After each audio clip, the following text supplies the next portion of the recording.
the first kafir.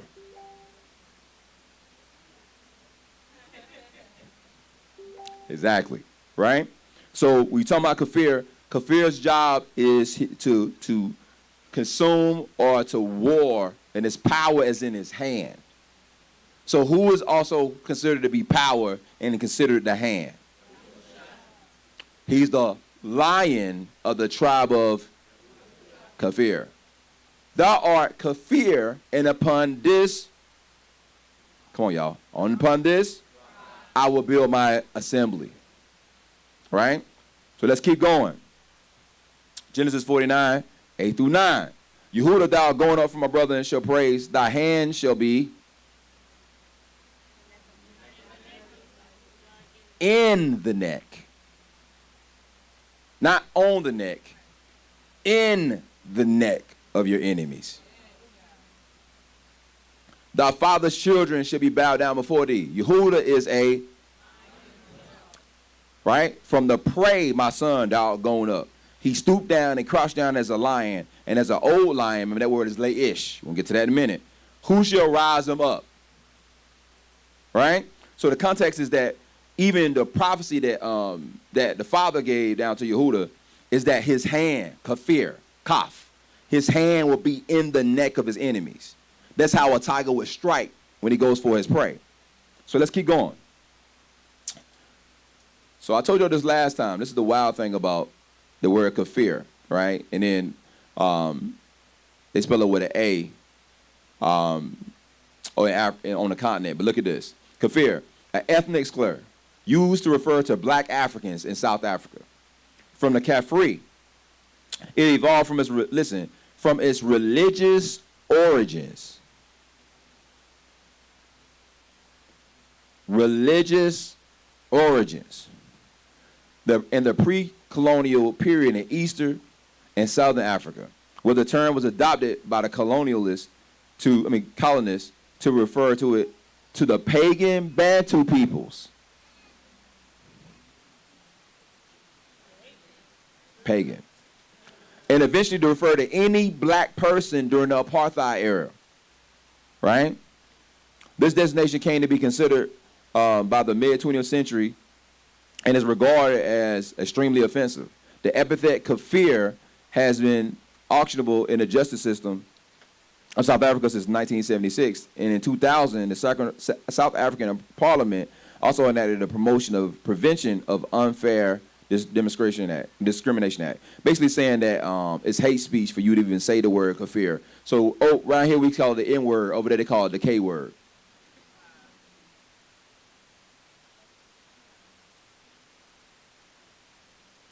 Exactly. Kafir is also used to refer to another group, the Sri Lankan Kafirs, or the Kafirs that are in Sri Lanka, who partially descend from 16 Portuguese traders and the slaves they brought from colonies in Africa. Not Africans. Listen how quick they say these things. And how slick they say these things. Not Africans, right? But slaves they brought from their colonies in Africa to work as laborers and soldiers on the island, right? So speaking of that, let's look at this real fast.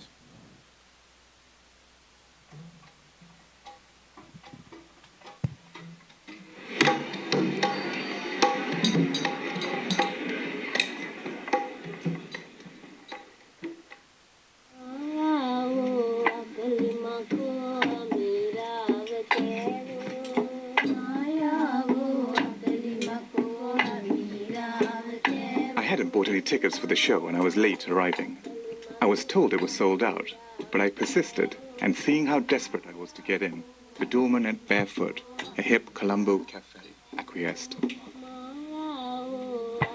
Inside, everyone was fixated by this group. They call themselves the Kafirs. The Kafirs are also a long-forgotten minority people in Sri Lanka. They're originally from East Africa, but over generations have intermarried with Tamil and Sinhalese Sri Lankans. And now their numbers are dwindling. The recent discovery of their music has made all things Kafir hugely popular in Colombo, chic even. There's something that moves me about their struggle to keep their culture alive despite the pressures of assimilation and falling numbers, and I wanted to find out more about them and their history. It took just over 3 hours to reach the village of Sirambadia in the northwest of Sri Lanka, to one of the last Kafir strongholds. A few Kafir women come to greet me. I find their smiles infectious. One of the women is named Ignacia. At 82, she's one of the eldest in the shrinking community. I asked Ignacia to tell me about her roots, but her memories, like those of many elder Kafirs now, are fragmentary. ඉතිහාසයේ අපිට ඉතින් වැඩි දන්නේ අපේ දෙමාපියෝ කියපු එක තමයි අපි දන්නේ. අපි ලංකාවේ ඉපදිච්ච කට්ටියනේ. අපේ පප්පා නම් පිටරට අප්‍රිකා කියලා කිව්වා. ඒ ඉඳලා තමයි හමුදාවේ ගෙනාවේ ඒගොල්ලෝ. ඉංග්‍රීසි කාර්යය. ගෙනල්ලා මේ ලංකාවේ මුරට කියලා තියාපු කට්ටිය තමයි අපේ පප්පලා සීයලා ඔක්කොම. Historians say that the Kafirs started arriving in Sri Lanka from the eastern shores of Africa in the 1500s with the Portuguese, and then later in more waves with the different colonizers of Sri Lanka. Ignacia's family believed that they are descended from Portuguese slaves brought over by the British in 1817.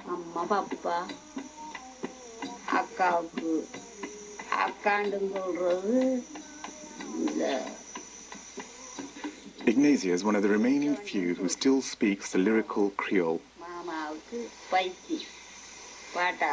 But she's afraid that her language may vanish soon.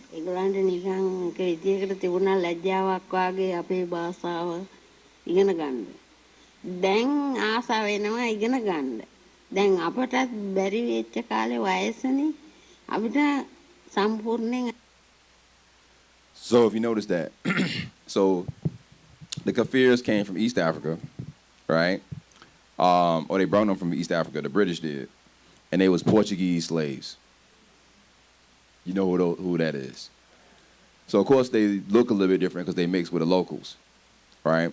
But saying that to say, so when you talk about the term Kafir being the same thing as the N-word, the people known as that, and then they go back to Portugal and Spain, right? It's us. So let's keep going, right? So let's look at the word la'ish, because we just looked at it a minute ago, right? So la'ish. So when you look at the definition of la'ish in the Strong's, it says, in the sense of crushing from his destructive blows. So when it says old lion, that as an old lion should rise him up, they translate that as la'ish, but it really don't mean old. We just need in the text, the old and the young is considered to be what? La'ish, both of them. So the context of la'ish is that a lion who crushes with destructive blows. Just like who? Kafir, right? The lion is striking with his hand. So when we look at the Hebrew breakdown of it, it's the shepherd's arm or hand that tears and consumes. So when you start talking about, Yahuwah saying that we are young lions, or we saying that we are old lion, we become an old lion. The whole thing of the mindset is that you're going to become this lion that rips, tears, and consumes everything in front of him, right? With crushing blows, right? This will get real interesting. So when you have a pride of lions, you get lebi, right? Or lebiim if it's male lions, right? But the plural, especially with the women, is labaoth. Yahuwah, labaoth. Right? When you get the Hebrew breakdown of that, it's the shepherd's house who strongly secures the kodashim. The lion's pride.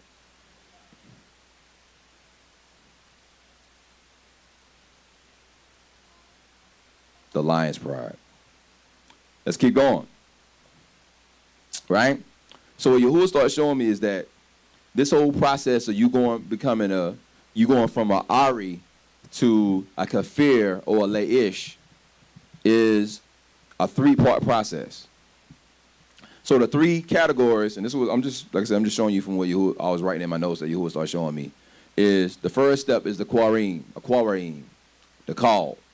Many are called, but right, that's man. But most so it's the people that are called within the nation, because we know the whole nation is called. He says, Yasharel, my servant who I've called. So he called Yasharel unto him, but not all of the ones he calls unto him is going to be chosen.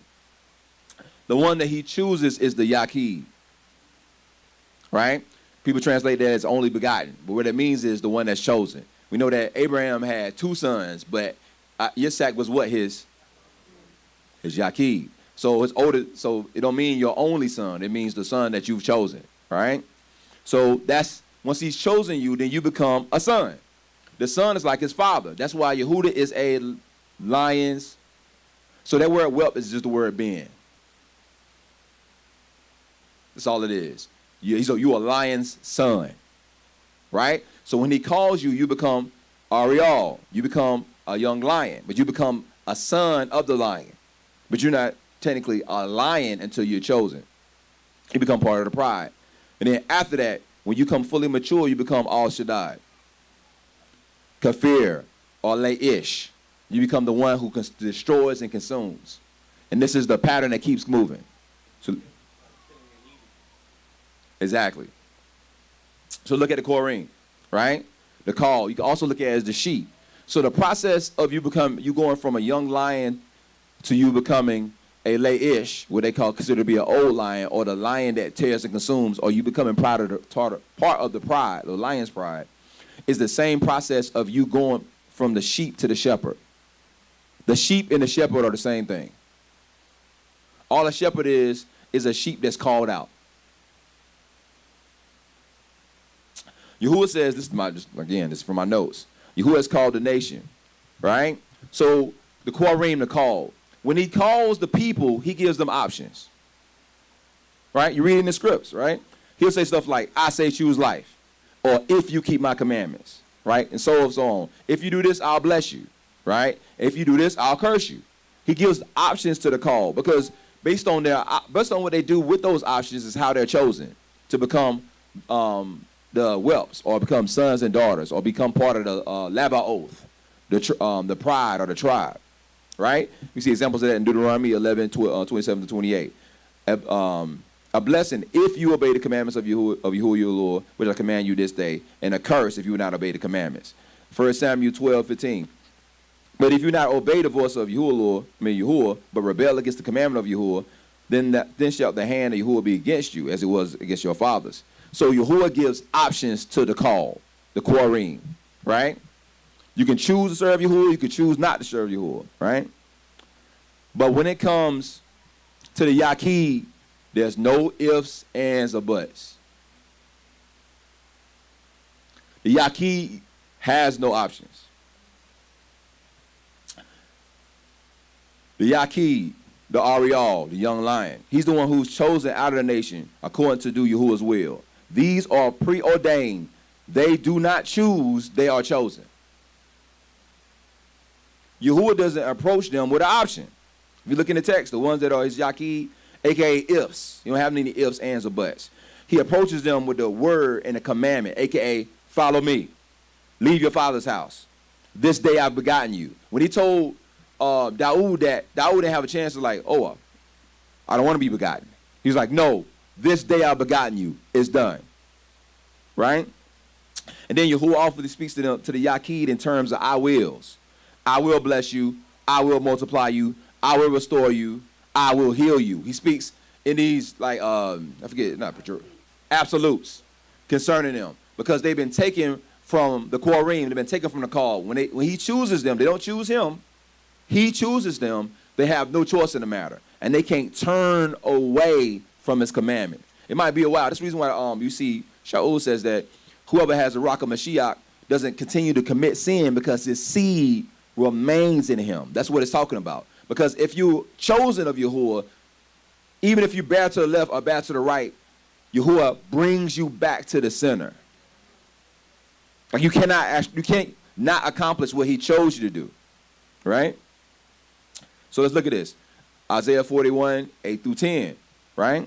But thou, Yasharel, my servant, Jacob, whom I have chosen, the seed of Abraham, my friend, who I've taken from the ends of the earth, and I've called thee from the chief of men, right?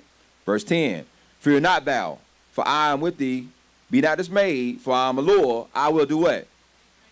Strengthen thee. Yea, I will help thee. I will uphold thee with Kafir, his right hand of righteousness. Right? Let's keep going. Psalms 89, 19 through 21. Then thou speakest in the vision to the Kodesh one and says, I've laid up help upon one that is mighty. I've exalted one chosen out of the people. That's the Yaqid. So he chose him. Dawood didn't choose him. Yahuwah chose him. I found Dawood my servant with my what? I chose him. I made him, I mashat him. I anointed him. Right? Let's keep going. It also says his arm, he's gonna strengthen him. Yahushua 15, 14 through 16. You are my friends if you do what I command you. Remember, he gives ifs, right? Henceforth, I call you no more servants. But the servant know not what his master doeth. But I call you friends. Abraham was his friend. He ended up having a Yaqid, or becoming a Yaqid. For all things have I heard of my father, I've made unto you. You have not. And did what? That you should do what? And that root do what? So a lot of times we think fruit and we think it just means literal like ruach deeds. But what we seeing is, I told you about the multiplication. The multiplication is you multiplying yourself after the same order. You're raising up sons and daughters to do the exact same thing that your father raised you to do. That's you multiplying that seed. Right? So let's keep going. Leviticus 20 to 26. I'm trying to move fast as I can. You should be Kodesh unto me, for I am Yahuwah. And I have what?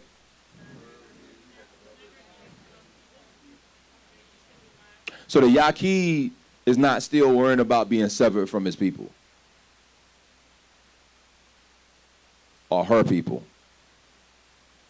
So majority of the time, that's the problem when they come into the awakening. You sit there like, man, you torn about trying to deal with this or deal with that or deal with this person or the third. But the Yaqid has given, most times given specific orders about what they should do. Get up from your father's house and go do this. Go here and establish that. Right? I put this in your hand. Go take this and give it to this person. Go anoint this person. So they have to get up and do exactly what they have to do, because you have served them from among the people. He's chosen them. Right? Again, he's chosen from among men. When he's chosen, he's visited by Yahuwah. So we talked about being visited a bunch of different times. The visitation by Yahuwah seems like a light thing, but it's not. So this is where Yahuwah started revealing to me about the order of the lion, about my own experience. So visitation in the Hebrew is the word pikad, right? Shout out to the professor, because this is the definition from her notes.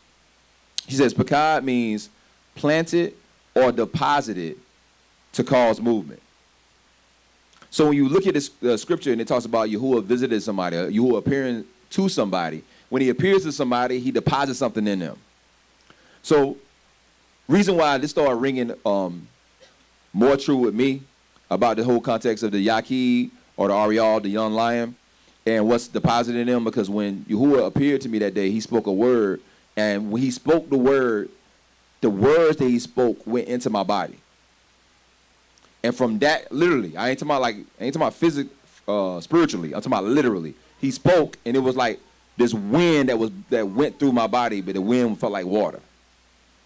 And then after that point, everything I started doing was different. It set me on a completely different path. I was going this way, and it sent me that way. That was the deposit that Yahuwah does. So when Yahuwah appears to the young lion, that's how the young lion would eventually become an old lion, because he has become after the image of his father. So when Yahuwah appears to him, he deposits something in him that sends him in a different direction. Right?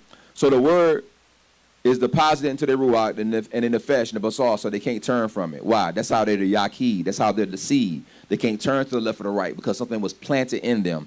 Their ruach, the nefesh, and even their DNA has been changed. Let's keep going. Hebrews 5 verse 1. For every high priest is what?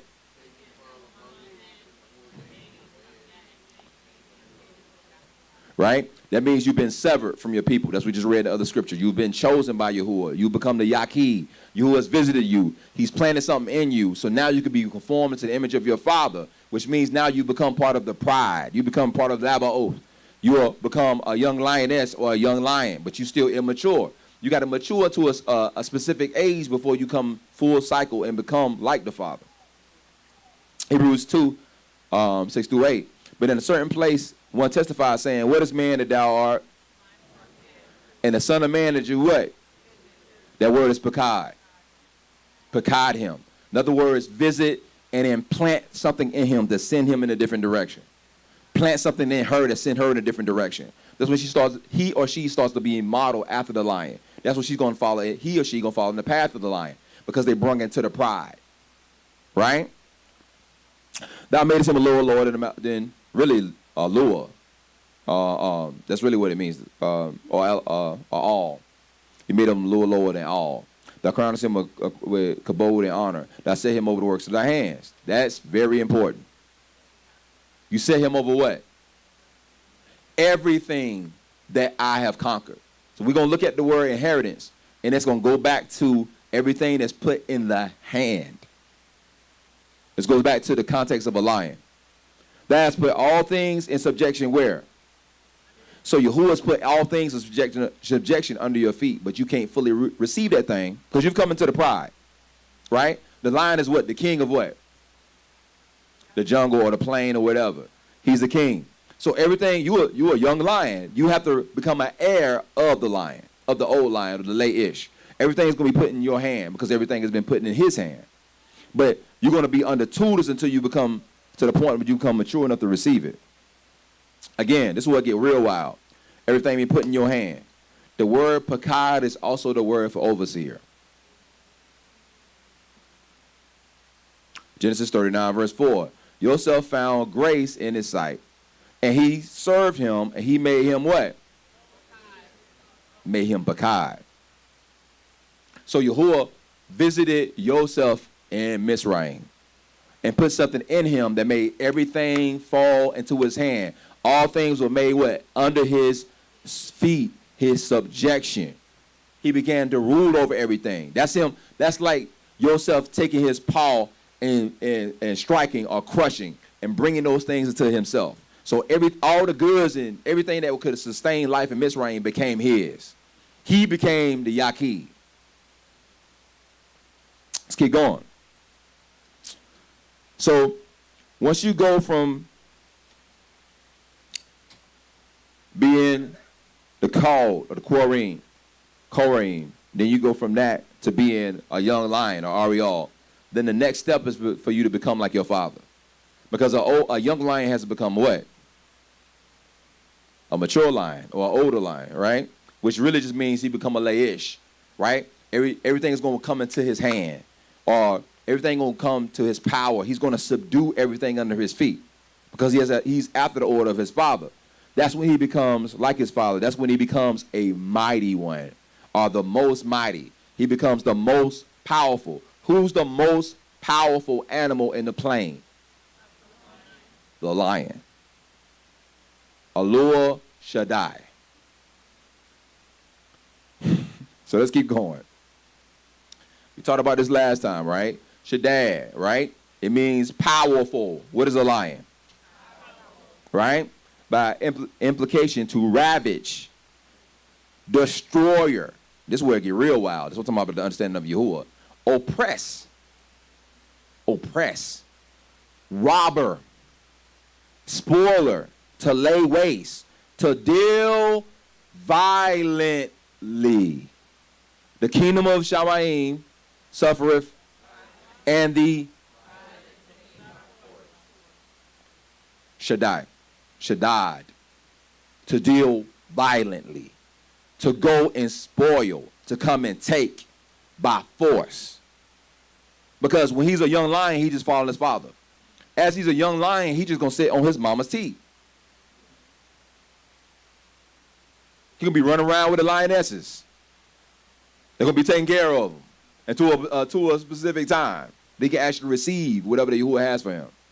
Right? So even when you look at the Chaldee lexicon, it says to be strong and powerful, vehemently hard, right? Anyway, but let's keep going. So Yahuwah says, I don't know if I want to get in this right now, but Yahuwah said, the silver is mine and the gold is mine, declares Yahuwah Zavaot, right? So just go back to that shakedown. I'm going to talk about this in general terms. So that's the thing that comes into his hand. I'm going to skip over this right here. Because we're usually going to, for time, we're going to speed this up. So the silver is Yahuwah's and the gold is Yahuwah's. It's the silver and gold that establishes kingdoms, right? Wealth, riches, money, right? This is why Al Shaddai is called the robber. That's why he's called the robber. Yosef robbed the world. Yahuwah gave him a plan to take all the food that actually became wealth in the land of Mizraim in the time of a famine. Yahuwah had everybody have to come to him for everything. Everything was put in his hand. His foot ruled over everything that he could see at that time. He was second in command under Pharaoh, right? So the context is that Yahuwah had rose him up in his stead. Or he had to be like a child or a son after his own image, right? So when Yahuwah says that the silver is mine and the gold is mine, that's the riches of the nations. So the riches of the nations are actually his. So when Yahuwah raised up his son is going to do after the like manner, and he's going to take what's his. He's going to move his paw. He's going to be kafir, and he's going to take what was already taken. Right? He becomes a lion. Right? And we talked about this in the assembly not too long ago about silver and gold. And the crazy thing about silver and gold is when you study it, I thought silver and gold was just stuff buried deep in the earth. But the context is that silver and gold actually comes to earth from meteors and falling stars. Right? It's deposited.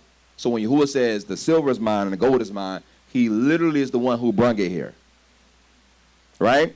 So the context is that silver and gold wealth in general is something that's not created. It's not created. It's only transferred. So wealth is like matter. Matter allegedly can never be destroyed. It can only be what? It can only be changed, or energy, same thing. It can only be transferred or changed. So the context is that this wealth that's accumulated that Yahuwah put on the earth is just changed. It's just taken from one place to the next. It's transferred. That's why they call him the robber, because when he comes in, he takes it from them. He takes his paw and swipes. He's kafir, or he's la'ish. He comes in and he destroys and takes it back to himself. Right? So, again, shout out to the professor.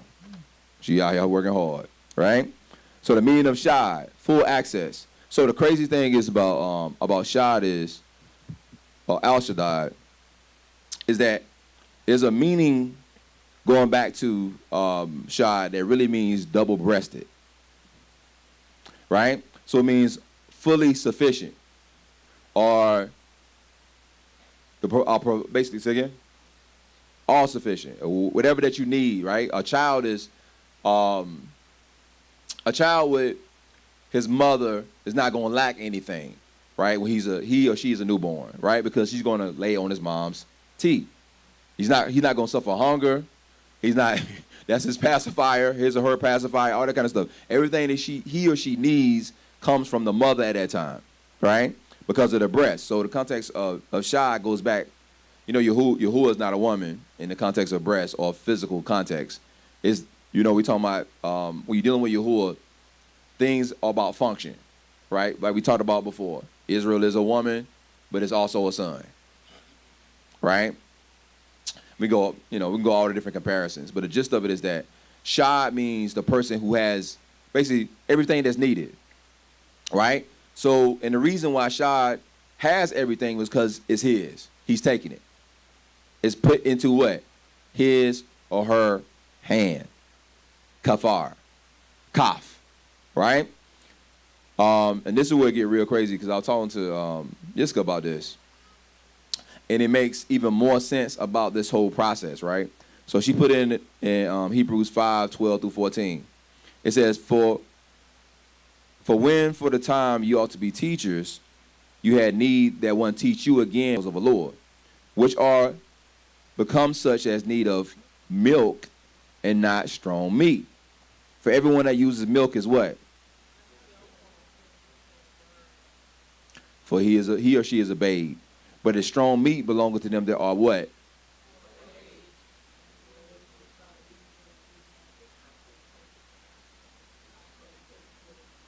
Right. So shad means life, water, food.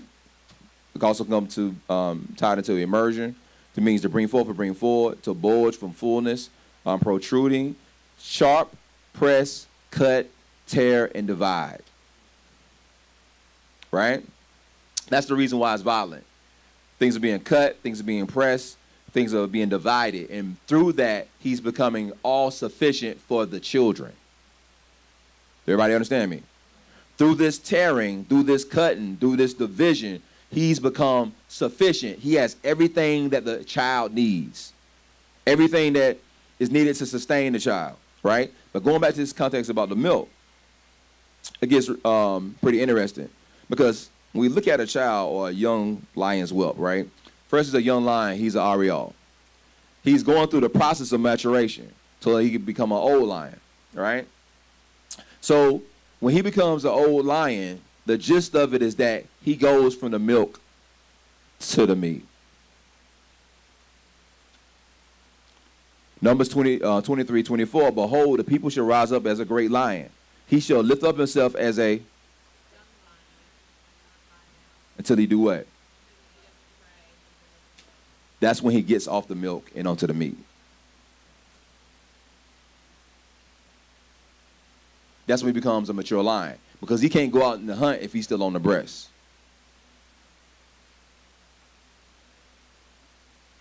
So let's keep going. That, again, Shin and Shai, going back to Terry and Consume. We know about the rising and drinking the blood, right? So let's go back to SHADAD. So basically, Yosef became SHADAD in Mizraim, right? He was able to become the sufficient one. He was able to take, and in the process, be the one who was able to nurture and bring life to the sons, right? Keep them in the midst of a catastrophe, right? Yosef became SHADAD in Mizraim, conferred a lion's hand.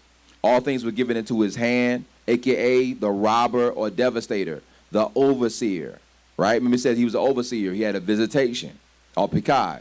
But first he was still called a quarim, then chosen, the Yaqid, by what? His father Yaakov. So let's keep going. I'll try to do this as fast as I can.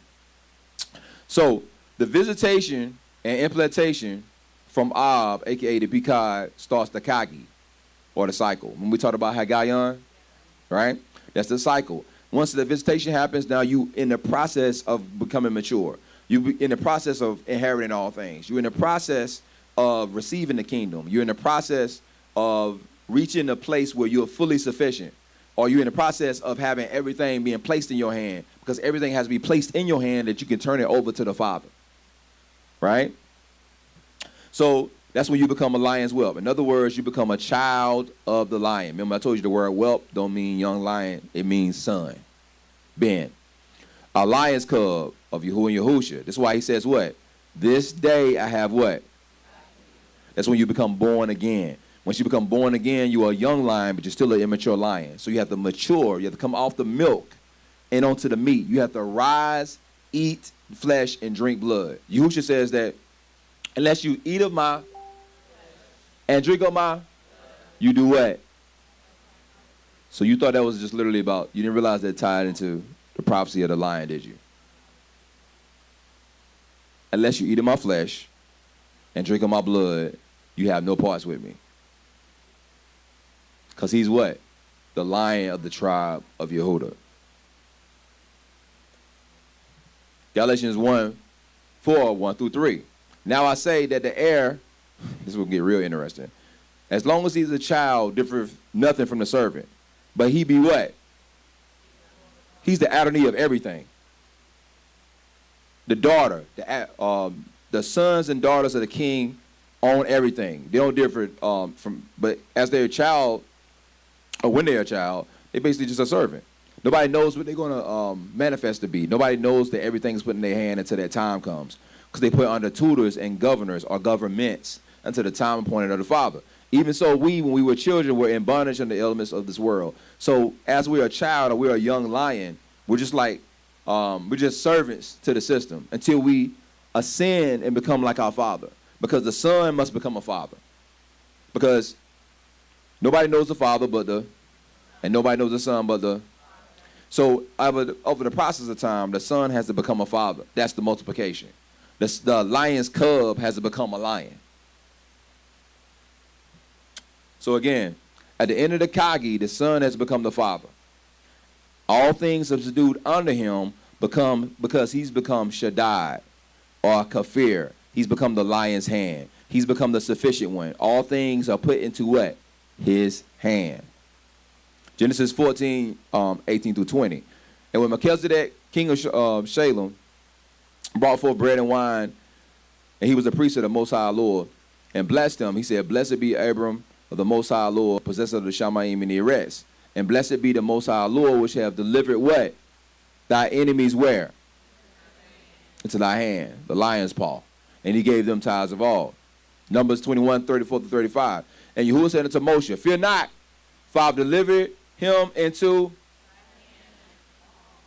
and all his people and his land. Thou shalt do to him as thou did to Sihon the king of the Amorites, that dwell in Heshbon." So they smote him and his sons, and all the people, and all his people, until there was none left him alive. And they did what? Shadad, Kafir, Laish. That's their process. That's the lion's order. So when that stuff is when all those things take place, then the kingdom is delivered from his paw into the hand of the Father, right? Because it's the Father and the Son. Then the Son becoming the Father. Then the Father having the Son. Then that Son becoming the Father. It's a continual cycle. The lion and the lion's cub. 1 Corinthians 15, 27, 28. For he has put all things under his.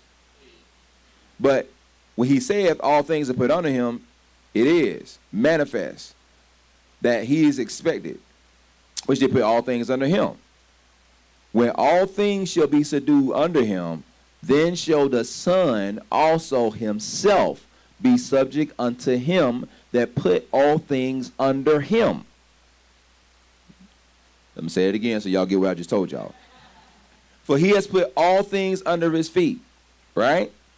But when he saith all things are put under him, it is manifest that he is expected, which did put all things under him. And when all things shall be subdued, remember that goes back to the claw, that's Shadad, right? To subdue. Then shall the Son also himself be subject unto him that put all things under him. The Father and the Son and the Father. Father and the Son, the Son, the Father. The lion's cub, the lion and the lion's cub. Right? That all things put under him, that ALUAH may be what?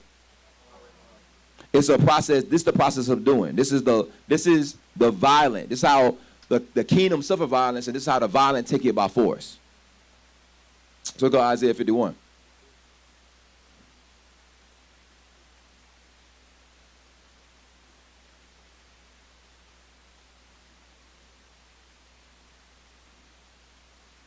The Quarim, the Yaqid, and then what?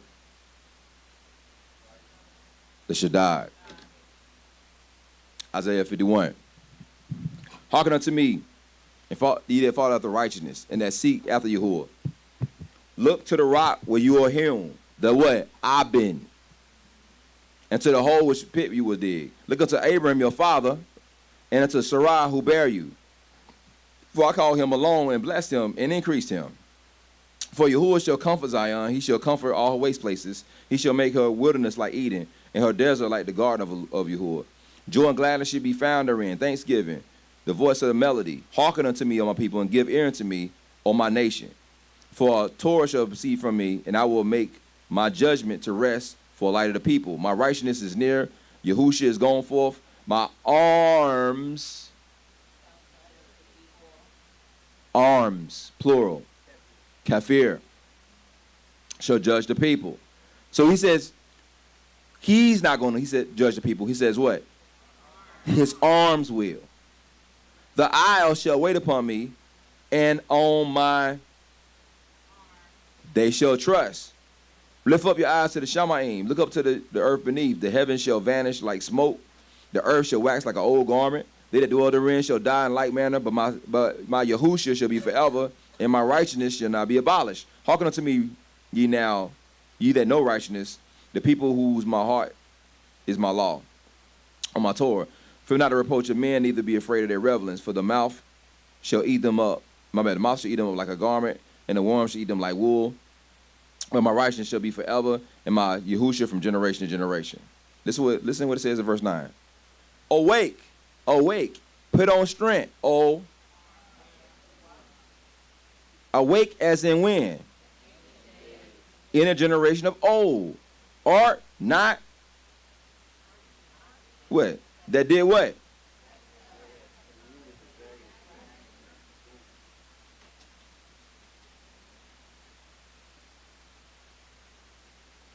Right?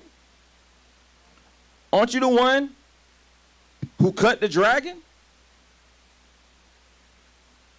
Art thou not it that dried the sea in the waters of the great deep? It made the depths of the sea as a way for the ransom and pass over. So the context is that he talks about awake, awake, O arm, right? So remember, kafir and leish goes back to the arm. Leish goes back to the arm. Kafir goes back to the hand, right? The arm that wounded the dragon, right? The dragon is Mizraim, right? There's also a celestial body that's called Rahab. But that's a whole nother discussion. But the context is that he's the one who swiped with his hand, swiped with his arms. My arm shall judge for me. He's the one who wounded the dragon. So he does it with violence. He violently threw down Mizraim. So we read in the text, the scripture says that who came in? The destroyer, SHADAD. So we're getting close to being done. So Yahuwah provides, right? People say Yahuwah, Yireh. Yahuwah provides, all right? So the crazy thing is, when you look up Yahuwah, Yireh, you know, people say Jehovah. You know, we don't say that. I'm just giving you an example about how they write stuff, right? So let's look at this. So that comes from Genesis 22:14. Abraham called the name of that place Yahuwah Yireh. As it said this day, in the mount of Yahuwah shall be seen. So we know that has something to do with the sacrifice of Yitzhak, who was the Yaqib. Right? Yahuwah says that he provided him a ram, right?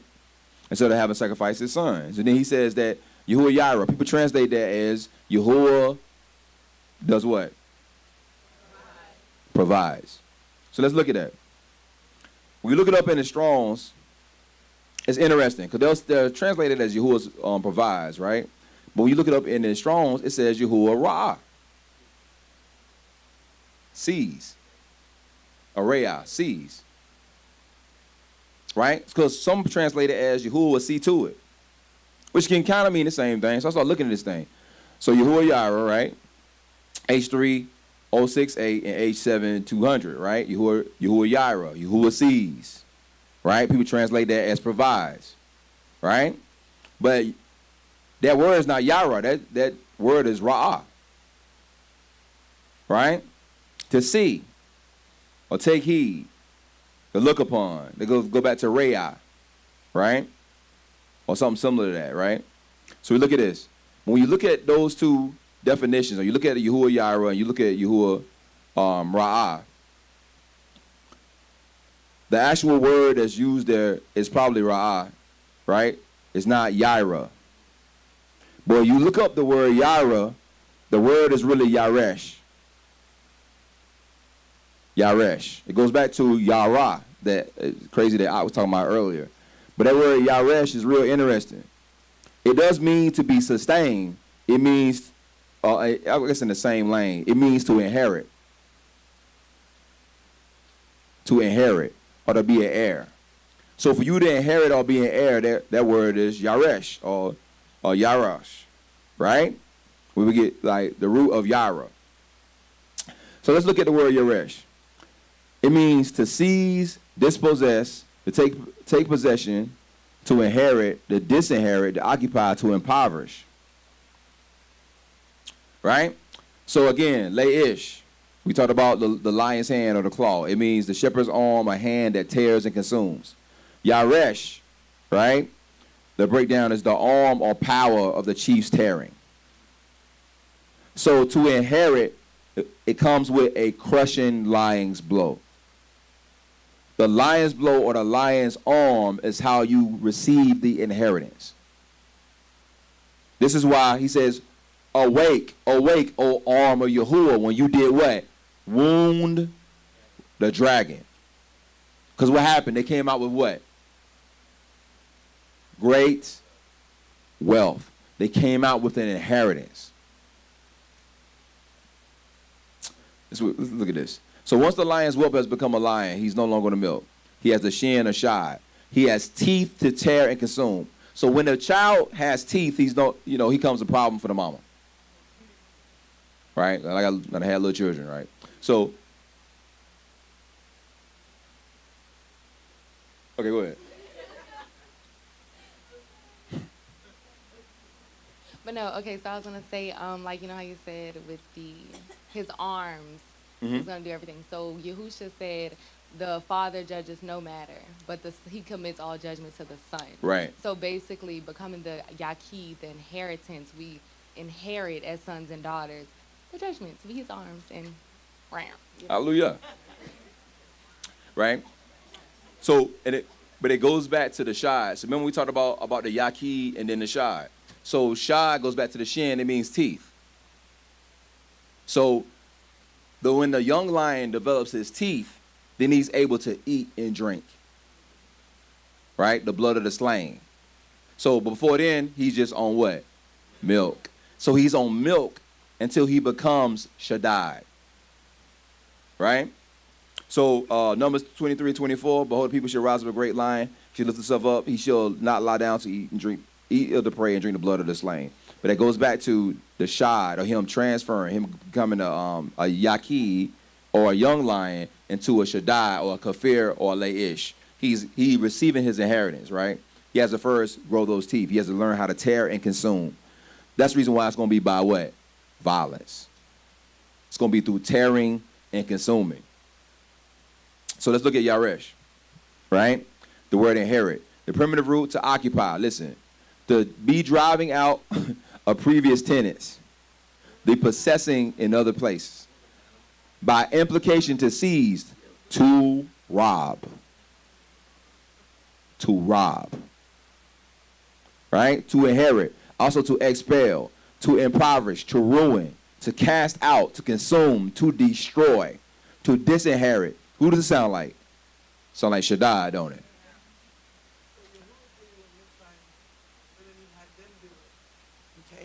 Exactly. They had to become the lion. They became young lions. Go ahead, Mom. Oh, I just said that. Yahuwah did it when he brought them out of Mitzrayim, but then they had to mature to do it when they came into Canaan. So they became the lion. But that's why the older people didn't go in. Right. Because their mindset couldn't take them to that place of becoming the lion.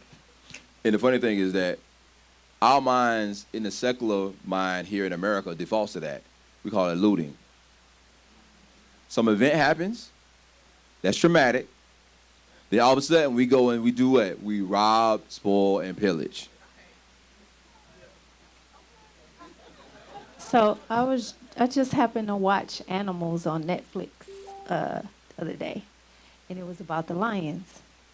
So the female lion separates from the pride to give birth to her cubs. And she stays by herself. She hunts. She comes back. They're on the milk. But then they showed this one lion. She had killed an animal, and then she had all those hyenas that came in, and they had took her food from her. And so she was standing back watching. But all her sisters came. And they started kicking butt. Yeah. And they got rid of the hyenas and they ate. But what happened next was this, and this takes us to this. The whole pride came. and they brought her back into the pride. So you have the male lion, the king over everyone. He has the kill that the women have killed and brought to him, and he's eating. Then he allows the cubs to come eat of the flesh and drink of the blood. And something he doesn't even let the females do. And the babies were all eating with him, and their face were covered with blood, and they're eating all this meat. While the women, they sat back and watched. Right. But he allowed them to do that. So they were at the point where they were starting to mature. Right. Yeah, they have teeth now. They shod. Right? Right. Now they can tear. They can consume. They can drink the blood of the slain. So, by the way, so when you hear them drink the blood of the slain, that's a Near Eastern custom. So this is the thing, going back to we talking about how ancient things is. So in the Near East, in the ancient cultures, people drunk blood. Right? Matter of fact, blood is how a lot of people will make covenants. They will put blood to blood, or they would taste blood. Right? So when Yahuwah called his people, he didn't want them doing that. So what he did is he replaced it with wine. Right? Because of course, it's unclean. But every nation did that. But what it symbolizes is, we know that what blood is. Blood is the life force. So it's saying that you taking the life force of something else. And the idea in the ancient world is that when you take that life force from that thing, you receive the power that it has. You've completely subdued it.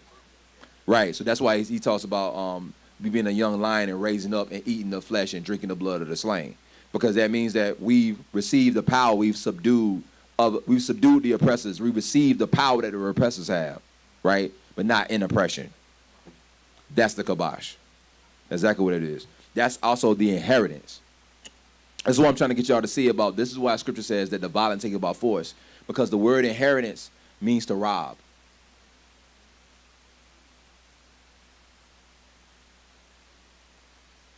It says, again, to seize, to rob, to inherit, to expel, to impoverish, to ruin, to cast out, consume, destroy. Like Ma said, this is what they did in Canaan. This is what happened. They left from Mizraim, and like Ma just said, they went and they did this exact thing, and this is how they inherited the land. Inheritance, Yaresh, right? That's why Yaresh go back to the word Leish. Them words are like almost in meaning context, they almost meaning the same thing. To destroy, disinherit, dispossess, drive out, to expel, without fail, to give, to leave for, inherit, to magistrate, to be or make poor, or to come to poverty, to give or make and possess, to take possession, to seize, right?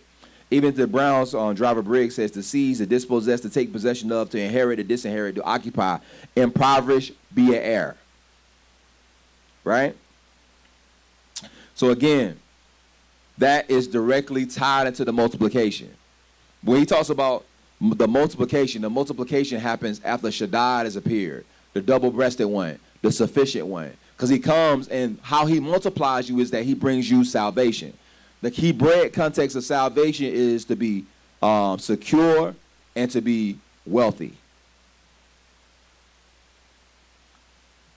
The reason why wealthy is associated with salvation in the ancient world is because whoever didn't have wealth was sold as slaves. Right? So but also the terminology or the thought process of a slave was different in the ancient world. Because slaves in the ancient world was basically what we do in America. It was like working for a company. Right? You'd be an indentured servant. But your life will be tied into whatever that family is. They might have 3 generations that you got to work for to pay off whatever debt you had. So, so going back to the context of slavery, is that, going back to the multiplication, my man, is that Yahuwah multiplies us through that process. SHADAD appears. The young lion matures into an old lion. He goes from being just a call to becoming the Yaqid to becoming SHADAD. When he becomes SHADAD, he's in the image of his father. When he becomes the image of his father, he's going to take what's his. He's going to take a spoil from everybody.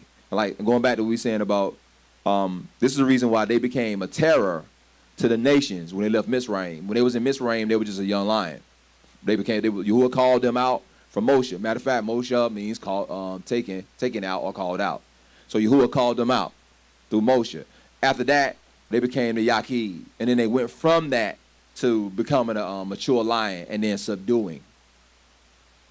That's part of, again, it's part of the multiplication. Right. He was the one chosen to lead them. Exactly. Like Ma said, Yahusha was the Yaqid, and it's almost identical to Abraham because Moshe had sons. I don't know if y'all know this. Moshe had sons, right? But Yahuwah, what Moshe knew that he had to transfer what Yahuwah had given him to a son, right? But he knew that his sons couldn't hold it. So what happened is Yahuwah basically told him, says, you bring Yahusha before the people and lay your hand on his shoulder, and you would transfer what's in you into him, basically. So what happened is that's what happened, and then Yahusha became the Yaqid. And then Yahusha began to go before them, and they began to slaughter everybody and take the spoil. They began to, inherit Yaresh, the nations. Now inherit looks different, don't it? That's how you inherit the nations. That's what it's going to look like. Unless that nation serves Yahuwah. Remember, because we're talking about the Deuteronomy 20 law of war. It says when you come into a place or a town, you speak shalom to it. If they receive that shalom, then you become allies with that nation. Or you become friends, you leave a blessing there. If they can't receive your shalom, then you inherit them.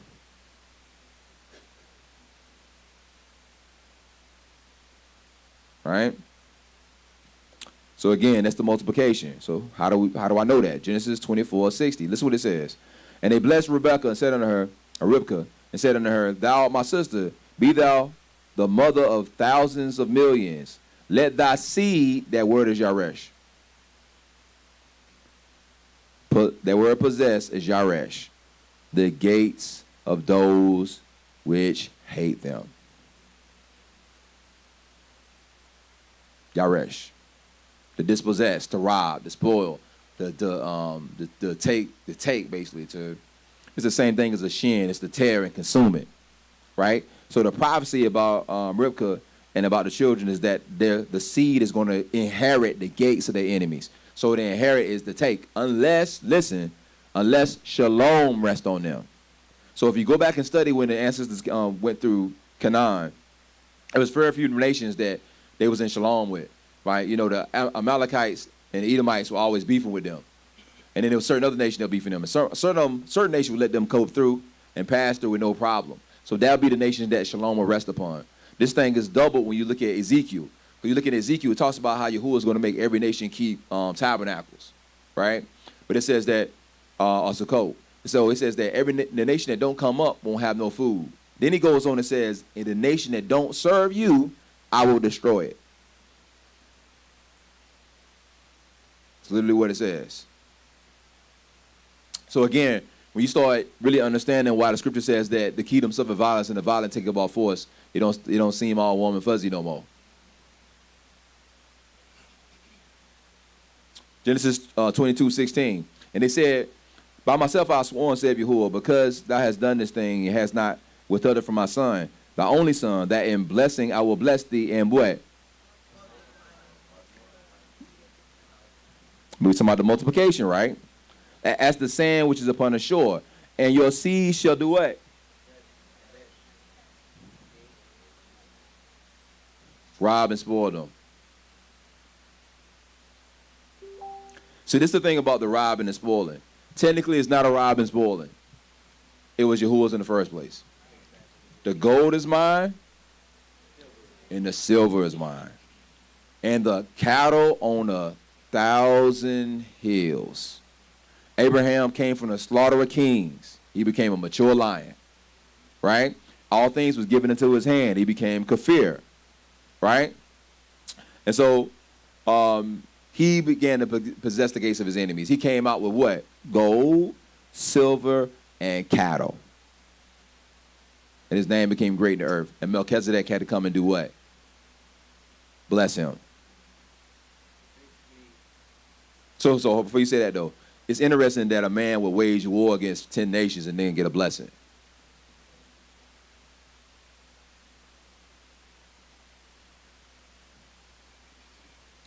is what I'm trying to show y'all about how Yahuwah is not, I don't think we fully understand who Yahuwah is.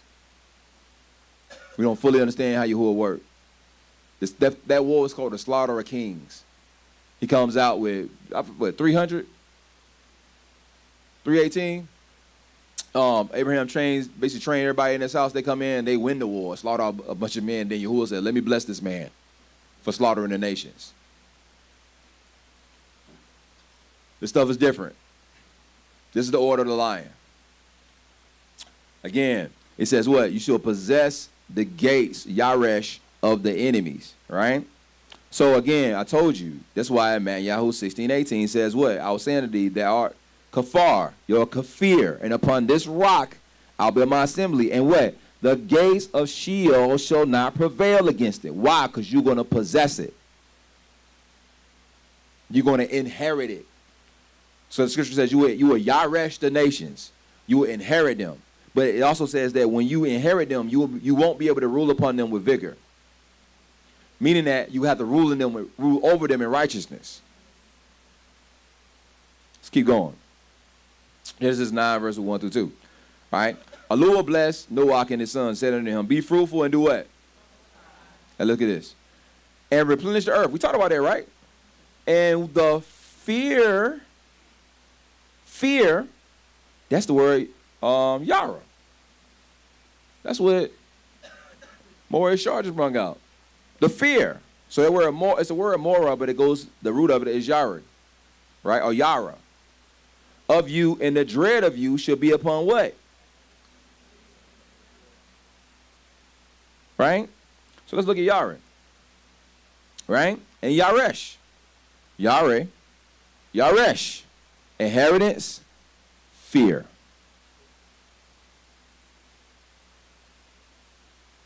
He said, the fear and the dread of you going to be upon all nations. So this show you, even during Noah time, what was going on? What fear he's installing in people? What was going on during that time? Yare, Yaresh, fear and inheritance. This is what I'm trying to get people to see. This is how, listen, all this time when you was a kid, you wanted to be somebody in Babylon. Because Babylon was all warm and fuzzy and shiny and great and blah, blah, because you thought Babylon was something. Well, how did they get to be something? Do violence. Do violence. The kingdom of Shamaim suffered violence, and the violent take it by force. They took it by force. They took you. Who are you? The vessels of silver and gold. Say again? Yeah. They celebrate Kyle Rittenhouse because he was violent and wanted to keep his country great. Right. By being violent and killing anyone that comes against their value system.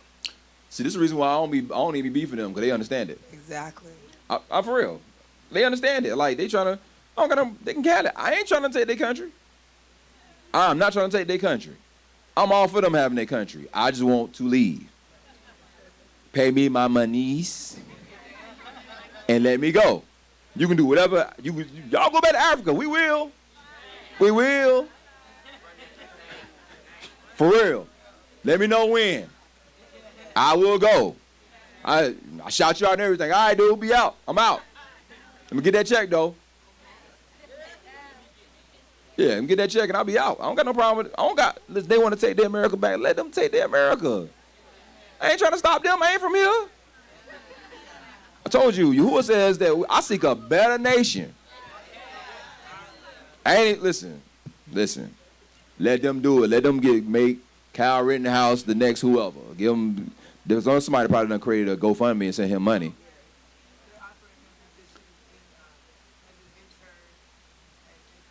Yeah. See, being honest, I'm not even mad. I ain't even mad at Kyle Rittenhouse. Because listen, the people that killed them, people in them, I ain't about no Black Lives Matter. Listen, man. Listen to me closely. I don't care nothing about no Black Lives Matter. Don't care nothing about it. Right? And And anybody that be out there running around trying to do that stuff, they part of the agenda. They part of the whole circus that keeps us locked down in this space. So I don't care nothing about it. I don't care nothing about Kyle Rittenhouse. I don't care nothing about Black Lives Matter. I don't care nothing about Yahuwah and getting up out of here. That's it. I'm trying to receive the inheritance. That's what I'm trying to do. So whatever they want to do, I ain't against none of that. Matter of fact, they be helping us. Shout out to the governor of South Carolina. Man, the governor was like, hey, y'all can keep that COVID stuff. He's like, we ain't feeling that. Like, man, hey, just keep doing what you're doing. I ain't hating you. Yeah, he said, man, we ain't get that mandate here. Y'all forget about that. One quote, he said, over my dead body. I was like, man, this dude's serious out here. Man, they doing it all the way here in Carolina, man. So anyway, so saying that to say, so I ain't worried about none of that. I'm worried about this. I ain't worried about no Black Lives Matter. I ain't worried about none of that. So anyway, to say that, but going back to we talking about Yahweh and Yaresh, I'm trying to show you the whole context of this order of you coming into your inheritance. You coming into the place where you become, you just the call. There's a call and the word come out. That's how that awakening was. It was just a word and just went out. Then after that, he started to establish assemblies. He started to establish ones that he called sons and daughters that he looked at. He started to pull them out. He says he severed us from what? Among the people. So he started to bring us together. That's why I say it take one from a house and two from a city. Right? So most of us come in here, is one of us from a family, or two of us from a family, or whatever, from a city, from all these different cities, coming together and forming these families. But we were on the milk. Now Yahuwah is starting to give us the meat. So now we starting to get the teeth, the shin, the shad. We right at the place we're going to be able to eat of Yahusha's flesh and what? Drink of his blood and receive his power, right? To become like the Father. When that happens, then Yahuwah's going to put us in a place where he's going to put us in a place that we're protected and funded until the time of the complete collapse. But it's been saying to say, and then when we come out of the wilderness, it's going to be inheritance time. That's what happened the first time. You don't got to prophesy this stuff because Yahuwah said there's nothing new under the sun. That's how it happened the first time. That's how it happened. And what happened is that the people who weren't ready for that, they had to stay at home. That's why Deuteronomy 20 law war says, let them stay at home. All right? So again, Yahweh and Yaresh, and then shout out to Moria Shaw. He threw in that definition at the end. Had the artwork on the paper. He says, the work, listen what he broke it down as Yara. It's the work of the chief's muscle revealed. That's the work. That's the order. The muscle of the chief revealed. The order of the chief, the power that he has to ravage. That's why, remember we first started teaching all these scriptures about him roaring. He said he's going to roar and the West going to tremble. They're going to tremble. Why? Because it's going to be through violence. It ain't going to be us. So anybody that's watching this video, we ain't talking about us doing no violence. We ain't got to. Yahuwah's going to do it. Listen, Yahuwah's going to turn every man, he's going to turn people in households against each other. People are going to be glitching from vaccines, and people are going to be having smallpox, and people are going to be fighting people over Rittenhouses, and it's going to be wild. People be dying in the streets over Black Lives Matter. This stuff is coming. Look, I'm telling you, it's Yahuwah that's going to do the violence. Because in the phase we in now, it's not our job to do that. It's Yahuwah's. When they was in Mizraim the first time, Yahuwah didn't tell them to raise up against Mizraim. He didn't. But when they got to the wilderness, he said, leave nobody breathing. That's why he goes on, he says, you are my battle axes and weapons of war. When it comes, when we leave here, and we go wherever that Yahuwah has us to go, we hit that continent, it's a wrap. We coming for the continent. It's going to be Yahuwah's territory.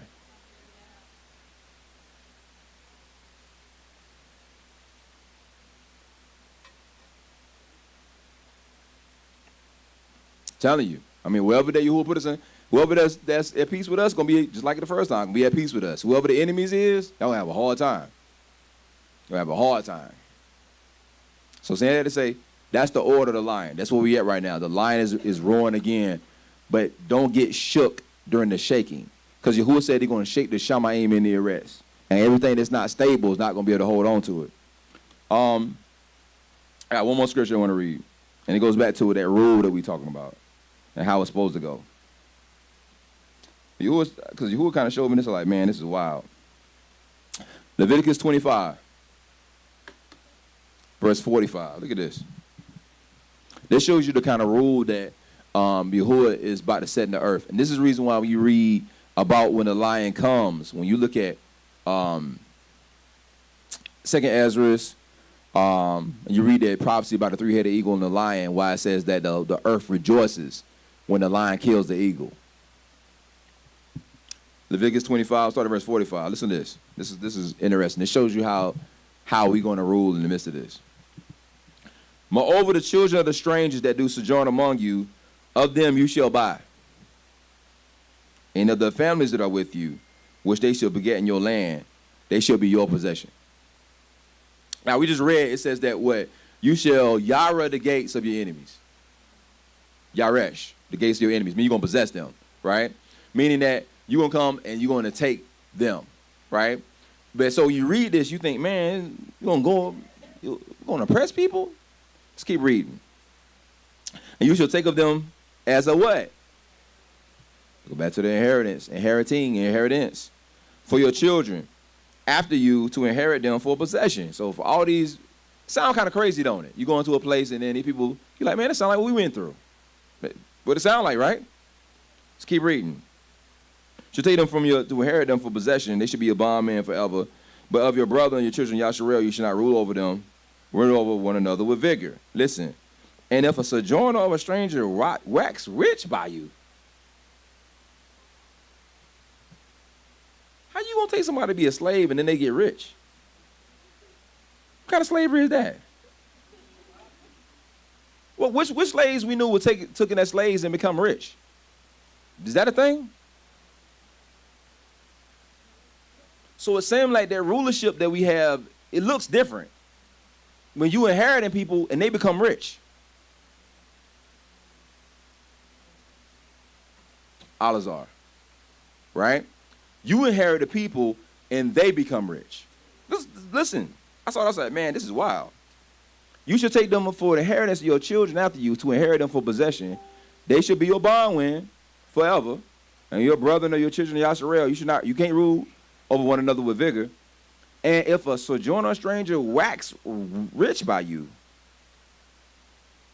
wax rich. So that means that they benefiting from this thing. They benefiting from this nation. They benefiting from this kingdom, right? So that rule that you have over them is not a rule of wickedness and oppression. It's the same thing as basically they becoming a part of a nation, or like them having citizenship and they're coming into the nation. Because whoever that sojourner or that stranger is has to be allies with the nation.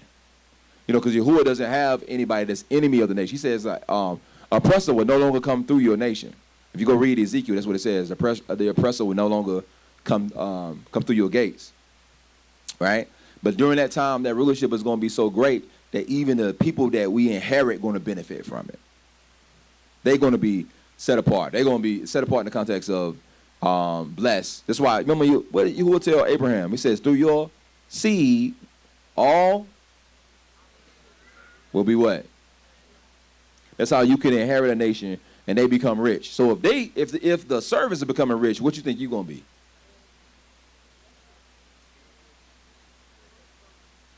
The gold is mine and the silver is mine, saith Yahuwah. You're going to possess, you're going to yare the gates of your enemies, because right now you're an immature lion. But SHADAD is coming, the teeth. There's going to be a tearing and there's going to be a consuming. After that, it's going to be full. Yahuwah is going to fully supply all. He says he will supply what? All your needs. SHADAD. But it's going to be through violence. It's going to be through judgment. It's going to be through smallpox and wars and COVID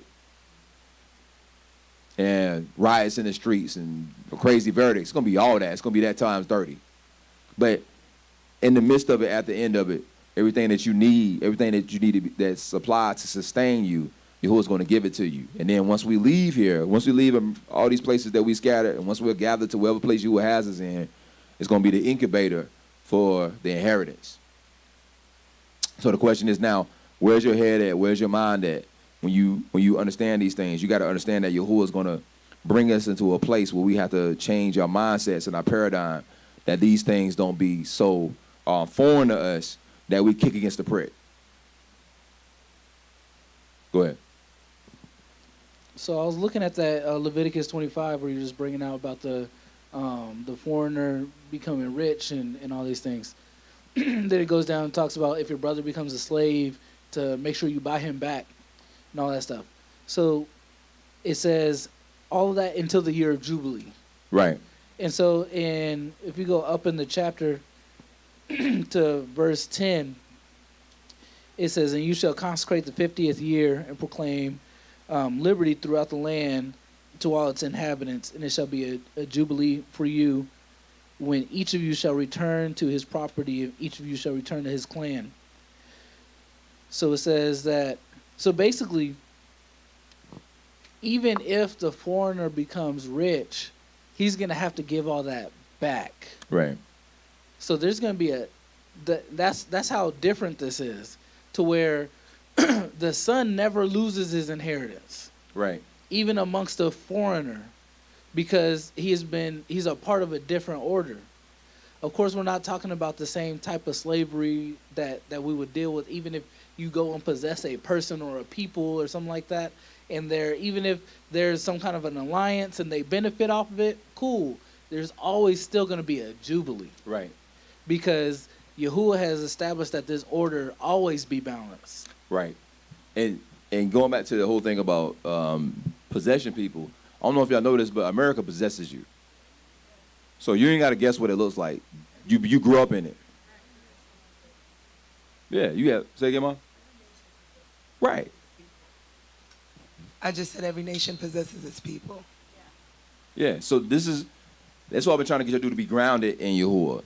Look at natural applications, because it's not going to be like, it ain't going to be like you see in them screenshots on Google. It ain't going to be a floating box in the air that people go to. It's not what it is. It's going to be a literal place on the continent of Africa. It's going to be a nation, just like America's a nation. They're going to have laws, statutes, and commandments that we already got. That's going to be the Constitution, right? And then there's going to be governors, and we're going to be set there until YAHUSHA returns. So saying it to say, so when it says you shall possess the people and take them, that's what happens right now. You born into America, they print you what they call a birth certificate with a bond number. It says you shall take them as what? Bondmen and bondwomen. So if you're in America, black, white, whatever, you have a birth certificate, you are a bondman and bondwomen. So, but again, it's not the same. So when you look at it like that, you're like, oh, okay. That's how you're going to possess against your enemies. They possessed us. We was their enemies. Now we here. Right? So anyway, I'm just trying to get you to realize expectation or understanding of what it's going to look like. It's going to be a real physical live thing. It's going to be people in the nation. And when it happens, that's how you possess them being part of your nation. You living in a nation. Do you have a social security number? You got a bond number? You know all these other things. You're part of the system. And in the system, if America didn't possess you, you could just up and leave. Right. That's right. You try to just go up and leave this country without a passport. Yeah, you'll find out how much you possess right then. Instantly. Right. Can I say Border something Patrol. real quick? Go ahead. I was just going to say, this is why Black Panther resonated so strongly with black people everywhere. Because I think inside they were like, that's where we're supposed to be, or that's right. what, that's heaven for us. That's where we're supposed to be. But the thing about it is it's crazy how they play with our minds, because they show us that, knowing that most of us don't have the understanding or the courage to reach for that. Right? And then the next movie, they destroy it. You know what I'm saying? They show us it getting blown up and stuff like that. It's all a mind game. But I always knew when I was in the church that this thing like heaven, the clouds, and all of that. I didn't want to be. I felt crazy to be like, I don't want to go to heaven. Right. But my idea of what I just couldn't understand sitting somewhere like planting on a harp, on a cloud, how that was purposeful, Right. or meaningful, or that just didn't make sense to me. But when they showed us Wakanda, I was like, that makes sense to me. Right. But they did it like, oh, what if? What if that had happened? What if that could have happened? Oop, nope, not gonna happen. You know what I mean? So it's just another way that they mentally enslave us. So, real fast. So if you think about Ma said, how true this is. So remember I was telling y'all about how gold and silver come from falling asteroids, stuff hitting the earth. That's how it is deposited. So where's the majority of the world's gold at? That means that something hit Africa thousands of years ago and deposited all the gold there, just like in Black Panther. In Black Panther, they call it vibranium. This big asteroid comes and hit in the middle of Africa. They start fighting for it, and it has this super rare material that brings them great wealth and understanding and knowledge. That was gold then. And so it is. And so that's the reason why there was kingdoms, great, incredible kingdoms, not close to what it should have been because we were still in wickedness, but even in Africa during those times, it was because of that gold. We were still that. You see Ashanti kings and stuff wearing necklaces with real gold blocks like this big. Like it's nothing, right? So anyway, so saying that to say, so that's all this is about the gold and silver. Whoever has it, whoever has the gold and silver has the vessels of gold and silver, which are the people. And they go together, and they just get transferred from one nation to the next. That nation becomes powerful, then Yahuwah sends the lions. They come all the way down. Then another nation becomes powerful. Yahuwah sends the lions, and they come down. So it just came down to us until the time that his lion cubs have matured. This is the last thing I'm going to say. So going back to that year of the Jubilee, where it's talking about if the foreigners among you become rich and then your brothers become slaves, that's the curses from Deuteronomy 28, that other people will become rich amongst you, and then you won't be able to enjoy any of the fruit of your land or your labors or anything, right, until the year of Jubilee. Right. And then but it says that even before that happens, that someone will come and redeem you. So that's why we need Yahusha to redeem us. Right. Because until the time of Jubilee, where all of it is returned to us. So at the time of Jubilee, it's taken by force, because whoever has it is forced to let go. Right. Now, if they're going to be destroyed in that force, is going to be up to them. So now you look at, we can imagine what that might look like, where you have a Hivite, somebody amongst them who was able to benefit off of their relationship with the nation. Right. And then they become rich. Meanwhile, somebody else, like Mephibosheth, something like that, he's somewhere slumming because of just the circumstances. At the time of Jubilee, that stuff is automatically transferred by force. Right. Back to the order of the lion. That's all this stuff. But we're, like Ema was saying, we're taught that we can't claim what's ours. Right. That it's evil to take back what's yours. But it's not just for you, it's also for your brothers. Right. Because somebody else is somewhere lame and they can't walk. Right. They can't get it for themselves. But for some reason, that's what Daoud was looking at. He's like, how did I get so much favor to where I could just go claim all this stuff? Right. And distribute it amongst my brothers. Right. That's the order of the lion. Right.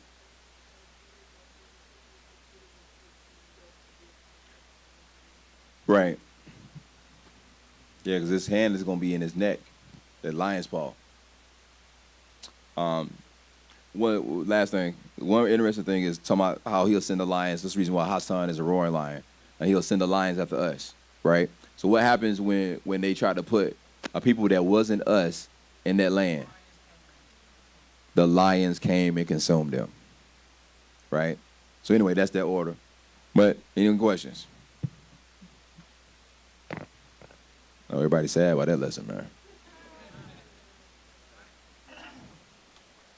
So, any questions?